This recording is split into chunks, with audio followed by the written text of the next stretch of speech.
ٹھاٹھے مارتے سمندر کے لہروں میں گرا ایک چھوٹا سا جزیرہ،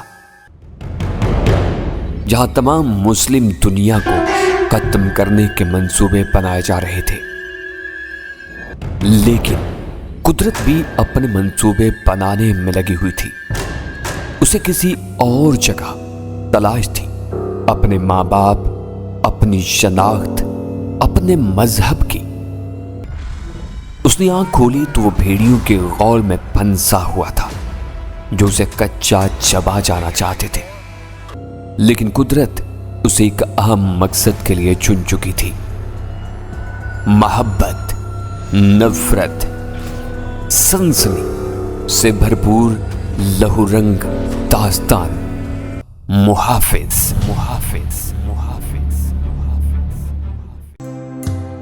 میں لوگوں کو ایسے ہی مجبور کرتا ہوں، وہ بے پرواہی سے بولا، اور جو میری بات مان جاتے ہیں میں اس بات کی پرواہ نہیں کرتا کہ پھر وہ میرے بارے میں کیا رائے رکھتے ہیں۔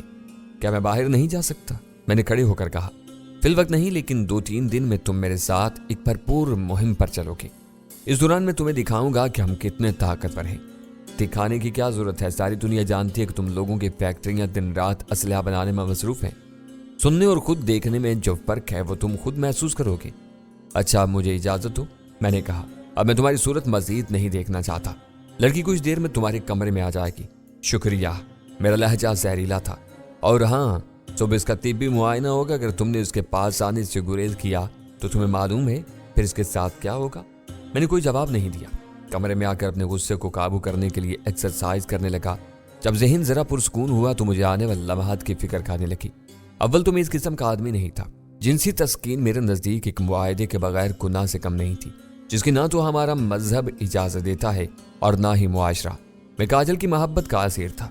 جس طرح وہ خود کو میری امانت سمجھتی تھی، اسی طرح میں خود کو اس کی امانت سمجھتا تھا۔ اسے بے وفائی کا تصور بھی میرے ذہن میں نہیں آیا تھا۔ خدا کا شکر ہے کہ میں اس امانت کو امانت رکھنے میں کامیاب رہا تھا۔ لیکن آج جان گرے نے میرے اور کاجل کے اس ان لکھے اور ان کہے معاہدے کو خطرے میں ڈال دیا تھا۔ میں پنجرے میں بند جانور کی طرح بے تابی سے ٹہل رہا تھا کہ دروازے پر دستک ہوئی۔ میں نے بلند آواز سے کہا، آ جاؤ۔ دروازے پر سرسوتی کھڑی چچک رہی تھی اور میں اسے اندر بلاتے ہوئے چچک رہا تھا۔ بالآخر وہ خود ہی اندر آ گئی۔ دروازہ بند کر کے وہ کھڑی خاموشی سے انگلیاں مروڑتی رہی۔ میں نے گہری سانس لی۔ سرسوتی، تمہیں شاید معلوم ہو گیا کہ تمہاری سزا کس شرط پر معاف کی جائے گی۔ اس نے سر ہلایا۔ چاند صاحب نے بتایا تھا۔ سرسوتی، میں تمہیں اختیار دیتا ہوں، اگر تم چاہو تو میں تمہیں انگلی بھی نہیں لگاؤں گا۔ اس نے بے بسی سے میری طرف دیکھا۔ صاحب، اس معاملے میں میرا اختیار کہاں ہے؟ اگر میں آپ کو منع کروں اور جان صاحب کو پتہ چل گیا تو مجھے ان درندوں کے حوالے کر دے گا، وہ مجھے نوچ نوچ کر کھا جائیں گے۔ اس سے تو بہتر ہے۔ اس کی زبان شرم نے روکتی تھی۔ میں نے سرد آہ بھری۔ لگتا تھا کہ کاجل سے بے وفائی کا گناہ میرے مقدر میں رقم کر دیا گیا تھا۔ بے شک سرسوتی سے میرا کوئی رشتہ نہیں تھا، وہ میری ہم مذہب اور ہم وطن بھی نہیں تھی۔ اس کے باوجود وہ انسان تھی اور پھر میری وجہ سے وہ سزا پانے جا رہی تھی۔ میرا ضمیر کسی صورت گوارا نہیں کر سکتا تھا کہ اس مظلوم لڑکی کو میری وجہ سے انسانیت سوز سزا ملے۔ میں نے اسے کہا، چائے یا کافی ملے گی؟ اب الہی صاحب وہ جیسے کھل اٹھی۔ چائے لاؤں یا کافی؟ کافی سیاہ اور تلخ، میں نے فرمائش کی۔ وہ جلدی سے کمرے سے نکل گئی۔ وہ شاید میرا سامنا کرنے سے گھبرا رہی تھی۔ مجھے ذرا تعجب ہوا تھا۔ میرے لیے یہ قابل سزا بات تھی۔ مجھے شرمندگی ہو رہی تھی۔ سرسوتی کے لیے کوئی نئی بات نہیں تھی۔ اس نے خود بتایا کہ وہ اغوا ہوئی اور اپنی دوشیزگی کما بیٹھی۔ نہ جانے کتنے ہاتھوں سے گزر کر وہ جان گرے کے پاس آئی اور جان گرے کے بھنبوڑنے کے نشان میں اس کے جسم پر دیکھ چکا تھا۔ میرا مطلب تھا کہ مرد اس کے لیے کوئی نئی چیز نہیں تھا، لیکن وہ مجھ سے اس طرح شرما اور گھبرا رہی تھی جیسے پہلی بار کسی مرد کی خلوت میں آ رہی ہو۔ ذرا دیر میں وہ کافی لے آئی۔ اس بار وہ کسی قدر با اعتماد تھی، اتنی کہ اپنے لیے بھی لے آئی تھی۔ حالانکہ اس کی سزا ہی اس جرم میں دی جا رہی تھی کہ اس نے میرے ساتھ کھانا کھانے کی جرت کیوں کی تھی۔ میں نے اسے دیکھا۔ کیا تمہیں ڈر نہیں لگ رہا؟ اگر جان گرے کو پتہ چل گیا کہ تم میرے ساتھ کافی پی رہی ہو تو وہ تمہیں سزا دے گا۔ اب وہ مجھے سزا نہیں دے سکے گا، سرسوتی نے بدلے ہوئے لہجے میں کہا تھا اور اطمینان سے کافی پینے لگی۔ سپ لے کر اس نے میری طرف دیکھا۔ اگر وہ آج جیسی سزا ہی دے تو میں 1000 بار آپ کے ساتھ کھانے کا جرم کرنے کے لیے تیار ہوں۔ میں نے چونک کر اسے دیکھا۔ اس نے ٹھان لیا تھا۔ اس کے معصوم چہرے پر سرخی پھیلی تھی۔ پھر اس نے عجیب سے لہجے میں پوچھا، صاحب آپ کسی سے محبت کرتے ہو؟ کہا، لیکن تمہیں کیسے اندازہ ہوا؟ میں صاحب پچھلے چند مہینے میں جو لمحے میں نے گزارے ہیں، مجھے لگتا ہے مجھے مردوں کے اندر تک جھانکنے کی شکتی مل گئی ہے۔ میں نے اب کا اندر دیکھ لیا ہے۔ आप किसी को टूट कर चाहते हो और बस उसी के रहना चाहते हो। मैंने एतराफ़ किया, यह बात दुरुस्त है। एक लड़की ऐसी है जो मेरे लिए जीती है और मैं उसके लिए। वो बहुत खुश नसीब है साहब। सरस्वती के लहजे में मुस्तरद थी। सरस्वती, तुम मुझे साहब के बजाय नाम से पुकारो। साहब, यूसुफ, इधर यह भी जुर्म है कि कोई गुलाम या खादमा अपने आका को नाम से पुकारे, पर आपने कहा है तो मैं आपको नाम से जरूर पुकारूंगी। शुक्रिया सरस्वती, मैंने कप खाली करके ट्रे में रख दिया। आप मुझे इस लड़की के बारे में बताएंगे साहब? उसने हिचकिचा कर कहा। इसके बारे में क्या बताऊं? मैंने गहरी सांस ली। इतना बता सकता हूं जितना मैं उसे जानता हूं। इतना खुद को नहीं जानता। वो ऐसी है जैसे कोई खुद मुख्तार मलका अपनी रियाया पर हुक्मरान होती है। इस तरह वो मुझ पर हुक्मरानी करती है। मेरा दिल और मेरे एहसासात उसके लिए हैं। देखने में वो कैसी लगती है? सरस्वती के लहजे में इश्तियाक था। चमकता सांवला रंग, जैसे सोने में लोहे की आमेजिश कर दी जाए। नाक नक्श नाजुक थे, दूसरों का नहीं पता, लेकिन वो मुझे बहुत अच्छी लगती है। उसकी स्याह आंखें, उसके स्याह बाल, उसका सरापा, उसकी अदाएं और उसकी बातें सब मेरे लिए हैं। वो आपसे मोहब्बत करती है। मोहब्बत में हंसा। अगर उसे पता चल जाए कि मैं इस वक्त किसी लड़की से बात कर रहा हूं तो उसका तन बदन जल जाए और यहां आ जाए तो मेरी शामत आ जाए। वो हंसने लगी। वो करीद करीद कर मुझसे काजल और मेरी गुज़िश्ता जिंदगी के बारे में पूछती रही। मैं जिस हद तक मुमकिन हुआ उसे बताता रहा। रात बीत रही थी। रात 11 बजे के करीब उसने फिर कॉफ़ी का पूछा और मैंने सर हिला दिया। वो उठकर कॉफ़ी लेने चली गई। मैंने कपड़े तब्दील किए। ड्रेसिंग रूम में नाइट सूट भी था। वो कॉफ़ी लेकर आई तो मैं बिस्तर पर दराज टीवी के चैनल बदल रहा था। उसने ट्रे बिस्तर पर रख दी। नरमी से मेरे बराबर में आकर उसने अपना सर मेरे शाने पर रख दिया था। मैंने अपना बाजू उसके गिर्द हाइल कर दिया। उसने कप उठाकर मुझे दिया और दूसरा खुद उठा लिया। मैं सारी जिंदगी इस लड़की से शर्मिंदा रहूंगी, सरस्वती ने आहिस्ता से कहा। मैंने उसके हक का एक छोटा सा हिस्सा हासिल किया है। इसमें तुम्हारा कोई कसूर नहीं है सरस्वती। मैंने नरमी से उसे समझाया। जैसे मेरा कोई कसूर नहीं? मेरा कसूर है। मेरा पहला कसूर तो यही है कि मैं एक कमज़ोर और गरीब लड़की हूँ। मेरा इतना जुर्म ही दुनिया के दरिंदों के लिए काफ़ी है कि वो सज़ा में मुझे भंपोड़ खाए। इसके अंदाज में काफ़ी की सी तलखी आ गई थी। इसका जिस्म दुबला होने के बावजूद अपने अंदर गुदाज और दिलकशी रखता था, लेकिन इसकी गुदाजी और गर्मी ने मेरे जज्बात में इश्तियाल पैदा नहीं किया, बल्कि काफ़ी पीकर मैं अपने जहन को हल्का महसूस करने लगा और फिर यह हल्कापन बढ़ता ही चला गया। मैंने चौंक कर सरस्वती को देखा। उसने नरमी से मेरे हाथ से कप ले लिया। अपना कप जो अभी भरा हुआ था उसने ट्रे समेत उठाकर मेज पर रख दिया। फिर आकर मुझे बिस्तर पर लिटाया। उसने मेरा चेहरा सहलाया और सहलाते हुए झुकाई। मैंने आंखें बंद कर ली। दिन पर गुबार छा रहा था। मेरा आंखें खोलने को दिल नहीं चाह रहा था और न जाने कब नींद की देवी ने मुझे अपनी नर्म आगोश में समेट लिया। ख्वाब में मैंने काजल को अपने पास देखा, लेकिन वो काजल नहीं सरस्वती थी, या शायद काजल ही थी। फिर ख्वाब खत्म हो गया। मैं हकीकत की दुनिया में आने लगा। शऊर रफ्ता रफ्ता बेदार हो रहा था। मुझे महसूस हुआ जैसे मेरे बाजू के धाने में एक नर्म व नाजुक जिस्म है, लेकिन ये जिस्म गर्म नहीं था बल्कि बेपनाह सर था, मौत की तरह। मैं एक झटके से उठा था। हनीफ बुड़बुड़ा कर पीछे हटा। वो मेरे सर पर बैठा मुझे आहिस्तगी से आवाज देकर जगाने की कोशिश कर रहा था। मैं अचानक उठा तो वो डर गया था। साहब, मैं हूं हनीफ। तो तुम इस वक्त? मेरे मुंह से निकला, क्योंकि रोशनदान तारीख था और इसका मतलब था अभी सुबह नहीं हुई थी। फिर मेरे अंदर उम्मीद की किरण जागी। शायद हनीफ ने मेरा साथ देने का फैसला कर लिया था और इस वजह से वो चुपके से रात के इस पहर आया था। साहब, उन्होंने मुझे भी इधर डाल दिया है, उसने दुखी लहजे में बताया। तुम्हें भी? मुझे मायूसी हुई। लेकिन क्यों? पता नहीं, ये सब कहीं जा रहे हैं, इसलिए मुझे भी इधर बंद कर गए। मेरी मायूसी जरा कम हुई थी। यानी जब ये आएंगे तो तुम्हें इधर से निकाल देंगे। हाँ, गुल खान ने यही कहा था। वो लोग किसी अहम काम से जा रहे हैं, हथियार भी निकाले थे, वो बताने लगा। मैं सो रहा था, मुझे जगा कर लाए और तहखाने में जाने को कहा। क्या तहखाने का दरवाज़ा खुला है? मैंने पूरी उम्मीद नज़रों से उसकी तरफ देखा। उसने सर हिलाया, पर बाहर वाला बंद है। हनीफ, इन लोगों के अंदाज से लग रहा है कि मेरा और तुम्हारा वक्त करीब है। मैंने उसके चेहरे पर नजरें जमाते हुए कहा। जिस रोज भी इन्होंने ये ठिकाना छोड़ने का फैसला किया, ये मारकर हमें इधर ही काट जाएंगे। नहीं, उसके हल्के से सहमी हुई आवाज निकली। तुम देखना यही होगा। मैंने उसे मजीद डराया। इस वक्त चाहे तुम मेरा साथ देना चाहो, लेकिन उस वक्त तक बहुत देर हो चुकी होगी। मैं क्या करूं साहब? उसने मरे हुए अंदाज में पूछा। अब भी वक्त है, मेरा साथ दो। हम यहां से निकलने की कोशिश करेंगे और खुदा ने चाहा तो कामयाब भी रहेंगे, वरना इन लोगों से किसी खैर की उम्मीद नहीं है। ये रहम करने और किसी की जान बख्शने वाले लोग नहीं है। आप किस तरह बाहर निकलेंगे? जबकि मैं बाहर जब भी जाता हूँ, गुल खान या जो कोई भी होता है, वो तसल्ली करके दरवाजा बाहर से खोलता है। ऊपर छुपने के काबिल भी कोई जगह नहीं है। हम कोशिश तो कर सकते हैं, मैंने उसे तसल्ली दी। अभी रोशनी हुई तो ऊपर चलकर देखेंगे। इन लोगों के पास पिस्तौल होता है साहब, आपके साथ मुझे भी गोली मार देंगे। वो अभी तक डरा हुआ था। तुम फिक्र मत करो, मैं जो मंसूबा बनाऊंगा इसमें नाकामी का इम्कान कम से कम होगा, पर मैं पागल थोड़ा हूं जो खुदकुशी कर लूं। असल में हनीफ को शुबा था कि मैं इन 4 मुश्तंडों पर काबू पा भी सकूंगा या नहीं। इसका मशकूक होना बजा था, लेकिन मुझे अपनी सलाहियतों पर मुकम्मल एतमाद था। मैं सुबह का इंतजार करता रहा, हत्ता के रोशनदान से सफेदी झलकने लगी। मैंने हनीफ से पूछा, क्या कुत्ते आज़ाद हैं? वो 24 घंटे दिन रात खुले रहते हैं। इन्हें खाना कौन देता है? मैं ही देता हूँ, उसने बताया। ऐसा नहीं हो सकता कि इन्हें खाने में कोई जहर या सोने की दवा दे दी जाए। जहर या दवा होती तो अब तक इन्हें दे चुका होता। हनीफ का इशारा इन बदमाशों की तरफ था। तुम कोठी के सहन में देखो, अक्सर जगहों पर अगर देखभाल न की जाए तो खुद रूप पौधे उगाते हैं। इनमें बाज पौधे और बूटियां जहरीली ही होती है। हनीफ चौंका, फिर उसने जरा पुरजोश लहजे में कहा, हाँ साहब, एक पौधा देखा है। इसके पत्तों से दूध जैसी कोई शय निकलती है। इसके बारे में सुना है कि वो जहर होता है। बस तो वही कुत्तों को रातब में डाल कर दे दो। मैं ऐसा करके देखूंगा, पर इन्हें मुझ पर शुबा ना हो। तुम पर शुबा क्यों होगा? अगर कुत्ते मरे या बीमार पड़े तो कह देना कि झाड़ियों से खुद ही कुछ खाकर आए होंगे। उसने तारीफी नजरों से मेरी तरफ देखा। साहब, तुम्हारा दिमाग खूब चलता है। कुत्तों से निजात मिल जाए तो समझो काम आधा रह जाएगा। साहब, वो आपने इनाम की बात की थी। बात नहीं, वादा किया था। इनाम भी मिलेगा और पक्की नौकरी भी। बल्कि तुम कहो तो रावलपिंडी के बजाय तुम्हें कराची में नौकरी दिलवा दी जाएगी। मुस्तकबिल में भी तुम इन लोगों के शर से महफूज रहोगे। ऐसा हो जाए तो बहुत अच्छा होगा साहब। वो खुश हो गया। रोशनी खासी हो गई थी, इसलिए हम उठकर ऊपर आए। मैंने दरवाजे की छुरियों से बाहर देखा। फिलवक्त वहां कोई नहीं था। जब भी हनीफ नीचे आता था, इन 4 में से कोई न कोई फर्द ऊपर रहा करता था। किसी के न होने का मतलब था कि फिलवक्त हवेली में कोई नहीं है। दरवाजे को बाहर से ताला लगा था।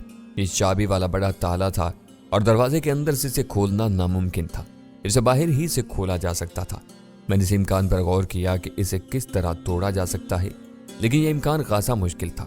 अव्वल तो यहाँ पर कोई ऐसी चीज नहीं थी जिससे दरवाजे की कुंडी काटी जा सकती, और अगर मिल भी जाती तो इस 1.25 इंच मोटी कुंडी को काटने में कितनी देर लग जाती।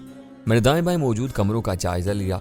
गैलरी के बाएं तरफ बड़े कमरे में खिड़की थी, लेकिन इस पर भी बेहद मोटी फुलादी ग्रिल थी। इसे काटना और भी दुश्वार, बशर्ते कि कोई काटने वाली चीज मिल जाती। कमरे और गैलरी बिल्कुल साफ थे। वहां इन्होंने मामूली सा तिनका भी नहीं छोड़ा था। वॉशरूम में भी सिवाय एक प्लास्टिक के लोटे के और कुछ नहीं था। हनीफ की मदद हासिल करने के सिवा और कोई रास्ता नहीं था, लेकिन वो बुज़दिल शख्स था और उसके ऊपर मुकम्मल एतबार भी नहीं किया जा सकता था। मैं दरवाजे का मुआयना कर रहा था कि मेरी नजर उसके निचले हिस्से पर लगी 4 इंच चौड़ी उफ़क़ी पट्टी पर पड़ी। उसकी वजह से नीचे का 6 इंच का कला किसी की निगाहों में आने से महफूज था, लेकिन यार्ड भी बेकार थी। अव्वल तो मैं 6 इंच का था नहीं, दूसरे बाहर का निगरान बैठा नहीं होता बल्कि खड़ा होता, और वो एक नजर नीचे डालता तो मैं उसे साफ नजर आ जाता। ये तदबीर भी बेकार थी, कोई रास्ता नहीं था। मैंने मायूसी से सोचा। हनीफ जो मेरे साथ लगा था, इसने मुझे मायूस देखा तो खुद भी हौसला हारने लगा। साहब, मैंने कहा था ना, ये बहुत मुश्किल है। मैंने जल्दी से चेहरे पर बशाशत तारी कर ली। अरे नहीं यार, मैं तो सोच रहा था कि इस दरवाजे को तोड़ना मुमकिन नहीं है। अलबत्ता तुम्हारी मदद से यहाँ से निकलना ऐन मुमकिन है। वो कैसे? उसने मशकूक अंदाज में पूछा। मैं तुम्हारी अक्म में खड़ा हो जाऊंगा, इस तरह उसे नजर नहीं आऊंगा जो बाहर से दरवाजा खोलेगा। आप मेरे पीछे किस तरह छुपोगे? उसने अपने मुकाबले में मेरा जुस्सा देखा। मेरा कद उससे कोई 4-5 इंच ज्यादा था और मेरे मुकाबले में खासा दुबला था। अगर अंदर तारीकी हो तो बाहर से मैं नजर नहीं आऊंगा, मैंने सोच कर कहा। और अंदर तारीकी कैसे की जाए? बल्ब बुझा दिया तो वो मशकूक हो जाएगा। अगर ऐसा हो जाए कि फ्यूज ही उड़ जाए? मैंने उसका हल पेश किया। यहाँ बैठकर हम फ्यूज कैसे उड़ाएंगे? उड़ा सकते हैं, मैंने एतमाद से कहा। पिछले दिनों मैं इब्ने सफ़ी की इमरान सीरीज पढ़ रहा था। इसमें इब्ने सफ़ी का किरदार इमरान फ्यूज उड़ाने के लिए एक तरकीब इस्तेमाल करता है, यानी सिक्का बल्ब के होल्डर में रख कर ऊपर से बल्ब लगाकर बटन ऑन करता है और फ्यूज उड़ जाता है। मैंने हनीफ से कहा, तुम्हारे पास 4 आने या 10 पैसे का सिक्का होगा? उसने अपनी जेब में टटोली, फिर नफी में सर हिलाया। पैसे तो नहीं, पर मैं हासिल कर लूंगा। अगर सिक्का ना मिले तो इस साइज की कोई गोल और चिपटी धाती चीज ले आना, इससे भी काम चल जाएगा। जब हम गैलरी के बाहर दरवाजे के करीब खड़े बातें कर रहे थे तो 2 अदद देव कामत रशियन कुत्ते हाँफते हुए वहां आ गए। रखवाली के लिए ये अच्छे कुत्ते होते हैं, बस इनमें एक खराबी होती है, अगर किसी एक के हाथ से खाने के आदी न हो तो इन्हें कोई भी खिला सकता है, और इस तरह इन कुत्तों की अफादियत कम हो जाती है। इन्हें भूख भी बेपनाह लगती है। ये डाले जाने वाले खाने पर झपटने में देर नहीं करते। इस किस्म के कुत्तों की मौजूदगी नेक फाल थी। तुम इन्हें बासानी आग का दूध मिला गोश्त दे सकते हो और कोशिश करना कि दूध अच्छी तादाद में मिलाकर रातब इन्हें उस वक्त देना जब ये भूख से बिल्कुल बेताब हो जाए। मुमकिन अगर भूख शिद्दत की ना हो तो ये जहरीला गोश्त खाने से गुरेज करें। मैं समझ गया साहब, अब फिक्र मत करें। हनीफ जो कुछ देर पहले तक मशकूक हो चुका था, अब मेरी प्लानिंग ने उसे मुतमईन करना शुरू कर दिया। मैंने कहा, हम इस मंसूबे पर रात के वक्त अमल करेंगे। अब तुम नीचे आकर मुझे जमीन पर इस पूरी कोठी का नक्शा बनाकर दिखाओ। हम नीचे आए। हनीफ ने लोहे के सतूनों का सरिया बांधने के लिए इस्तेमाल होने वाली एक तार तलाश कर ली थी। इसकी मदद से उसने तहखाने के कच्चे फर्श पर कोठी का नक्शा बनाना शुरू कर दिया। 4 दीवारी के अंदर इस इमारत में कुल 5 कमरे थे, जिनमें से 2 तो इस जगह से यानी तहखाने के ऊपर और बाकी 3 कमरे जो तैयार हालत में थे इस हिस्से से मिले थे। लेकिन आने का वाहिद रास्ता गैलरी के दरवाजे ही से गुजरता था। दूसरे हिस्से के साथ बावर्ची खाना और स्टोर ही था। इनके सामने बरामदा था और आगे बड़ा सा किचन सेहन। मेन गेट इस सेहन के दाएं तरफ था और ये इस तहखाने से कोई 100 फुट के फासले पर था। हनीफ ने बड़े अच्छे अंदाज में कोठी की साख्त की मुकम्मल वजाहत की। मैंने उसे अच्छी तरह ज़हन नशीन करके ज़मीन से मिटा दिया कि मान इन लोगों में से कोई आए और फर्श पर बना नक्शा देखकर मशकूक ना हो जाए। इससे पहले मैंने हनीफ से दरवाजों और खिड़कियों की लोकेशन पूछकर ज़हन में महफूज कर ली थी। 4 दिन गुजर चुके थे और अभी तक ऐसा कोई रद्द-ए-अमल सामने नहीं आया था जिससे अंदाजा होता कि जमशेद अली ने इनका मुतालबा मानने से इनकार किया है। इस सूरत में तो कम से कम गुलखान मेरी गोशमाली पर जरूर ही तुल जा था, और अगर जमशेद अली ने इनका मुतालबा मान लिया था तो अब तक मुझे रिहा कर देना चाहिए था। या तो इनकी नीयत में फतूर आ गया था या मुतालबा पूरा होने में कोई रुकावट थी। अचानक मुझे ख्याल आया, हनीफ भाई, क्या ये लोग अपनी गुफ्तगू में अरशद बिल्ला या मुर्शद नाम के किसी शख्स का जिक्र करते हैं? आपको कैसे पता चला? वो हैरान हुआ था। ये लोग बताते हैं कि अरशद और मुर्शद पुलिस के पास हैं और ये इन्हें छुड़ाने की कोशिश कर रहे हैं। इन्हें भी मैंने गिरफ्तार करवाया था। मैंने फखर से हनीफ को बताया, फिर इसे अरशद बिल्ला और उसके भाई मुर्शद की गिरफ्तारी के बारे में जरा तफसील से बताया। वो मुतासर हुआ था। वाह जी वाह, आप तो जीदार बंदे हो, आप इन लोगों को भी मार लोगे।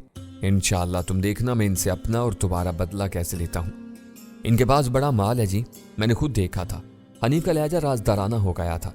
एक बार मैं असले वाले घर में चला गया, वहां पर टीन का बड़ा सा संदूक रखा है। इत्तिफाक से इसका दरवाजा खुला था और वो चारों इसमें रखी नोटों की गड्डियां गिन रहे थे। जी ये ढेर था नोटों का, उसने हाथ के इशारे से बताया। मुझे देखकर इन लोगों ने डांटा और धमकी भी दी। मैंने कानों को हाथ लगाया। हनीफ, अगर हम कामयाब हो गए तो ये सारी रकम भी तुम्हारी होगी। उसने अफसोसनाक नजरों से मुझे देखा। आपने मुझे ऐसा समझा है जनाब? लानत भेजता हूँ इस आराम की दौलत पर जो ना जाने कितने लोगों का दिल दुखाकर जमा की गई होगी। बेशक मुझे रुपए का लालच है, पर जी मैं बेजमीर नहीं हूँ। मैं शर्मिंदा हो गया। मेरा ये मतलब नहीं था हनीफ भाई। बेशक ये हराम की दौलत है और कोई भी बाज़मीर शख्स इसे कबूल नहीं कर सकता है। लानत भेजो इस पर, लेकिन पप्पा का दिया हुआ इनाम तो काबिल कबूल होगा ना तुम्हारे लिए।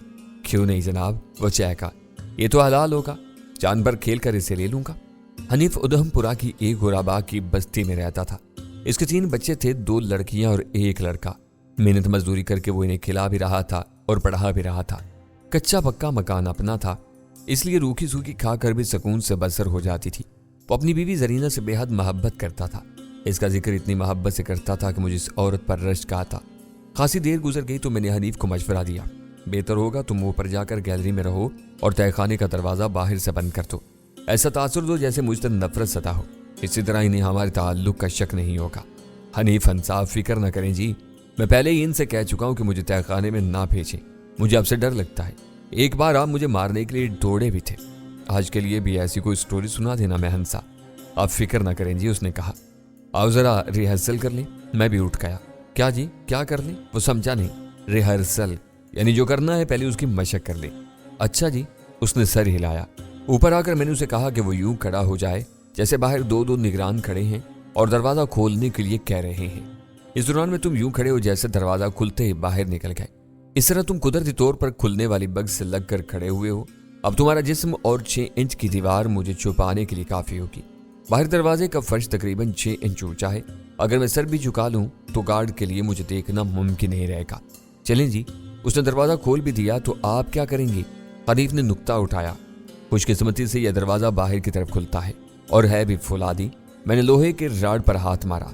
जैसे ही वो इसे खोलेगा, मैं और तुम इकट्ठे दरवाजा इतनी कुव्वत से बाहर धकेलेंगे कि उसे संभलने का मौका भी नहीं मिलेगा।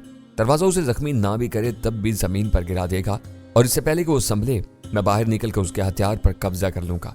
वो चिल्लाकर सबको बुला लेगा। हनीफ ने खबरदार किया, ये खतरा तो मोल लेना ही पड़ेगा। मैंने कहा, इसका कोई हल नहीं है। फिर आप उसे गोली मार देना जी। अगर उसने कोई गलत हरकत की तो ऐसा करना पड़ेगा। मैंने वापस तहखाने की तरफ जाते हुए कहा, मुमकिन है वो लोग आने वाले हों। हनीफ भाई, कोशिश करना कि यह काम आज रात हो जाए।